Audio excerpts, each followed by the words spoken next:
This is a story about Mr. Day Dream. You know what he looks like, don't you, because you've seen him at the beginning. It's also a story about a little boy called Jack. And you don't know what he looks like, so here's a picture of him. Now, Jack was a very well-behaved little boy.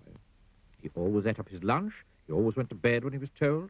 He always said please and thank you. But Jack was a daydreamer. Whenever he was supposed to be thinking about something, he found himself thinking about something else. Daydreaming. One day, Jack was at school. He was sitting at his desk, listening to the teacher talking about history. Suddenly, out of the corner of his eye, Jack saw something outside the window on the grass in front of the school. It was a small, cloud-shaped something. Jack couldn't believe his eyes. The figure looked at Jack, looking at him, smiled, and waved. Jack looked at his teacher, who was still talking. Then he got up, quietly, ever so quietly, and slipped out. He crossed the grass to the strange-looking, cloud-shaped figure. "Hello," he said. "Who are you?" "Oh, I'm Mr. Day Dream," said the figure. "What's your name?" "Jack," said Jack. I'm going off on an adventure," Mr. Day Dream said to Jack. "Would you like to come with me?" "Oh, yes, please," replied Jack. "Very well, then," said Mr. Day Dream. And putting two fingers in his mouth, he let out the loudest whistle Jack had ever heard in his whole life. A huge bird swooped down out of the sky and landed beside Jack and Mr. Day Dream. "Come on," said Mr. Day Dream to Jack, and climbed onto the bird's back. Jack climbed on too. It was really an enormous bird, and there was plenty of room for both of them. "Hold on," said Mr. Day Dream. Jack held on, tight. The huge bird flapped its huge wings, and suddenly they were high up in the air. They flew over fields and farms and towns and hills and trees and valleys until they were far, far away from Jack's school. It was very exciting. Mr. Day Dream turned to Jack. "How would you like to go to Africa?" he shouted. They were traveling so fast now that Jack just nodded his head and held on even tighter.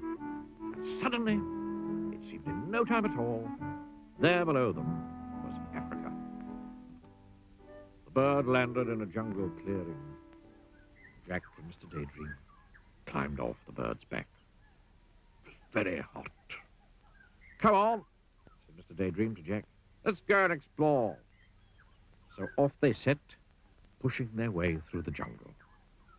Suddenly, in the middle of a clearing, they saw an elephant. "Hello, Mr. Day Dream," trumpeted the elephant down its trunk. "Would you like a lift?" "Yes, please," replied Mr. Day Dream. And the elephant reached out its trunk, picked him up, and then put him on his back. Then he reached out his trunk again, picked up Jack, and put him on his back. It was very high. The elephant carried them through the jungle until they came to a river. Then he set them down on the ground, said bye-bye, and went off into the jungle. "How are we going to cross the river?" Jack asked Mr. Day Dream. "Perhaps I can be of assistance," said a particularly oily voice coming up from the river. They looked, and there was a crocodile. "Use my back," suggested the crocodile. It was very helpful. They were halfway across the river on the crocodile's back when the crocodile grinned a rather nasty grin. All teeth and no smile. Then, flicking his enormous tail and shooting Jack and Mr. Day Dream up into the air, the crocodile opened his horribly large mouth and waited. It was very frightening. "Oh, dear," gasped Jack as he looked down at that enormous mouthful of teeth. "Oh, dear. Oh, help!"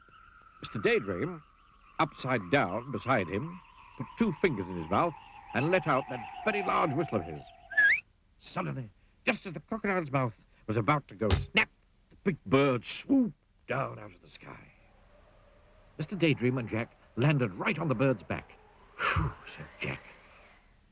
Foiled again, said the crocodile. Well, I promised you an adventure, didn't I? Grinned Mr. Day Dream. You certainly did, said Jack. And now, said Mr. Day Dream, I think we'll go to Australia. They did. And Jack learned to throw a boomerang, so that it always came back to him. Now, said Mr. Day Dream, I think we'll go to the North Pole. And they did. And Mr. Day Dream fell right up to his middle in a snowdrift.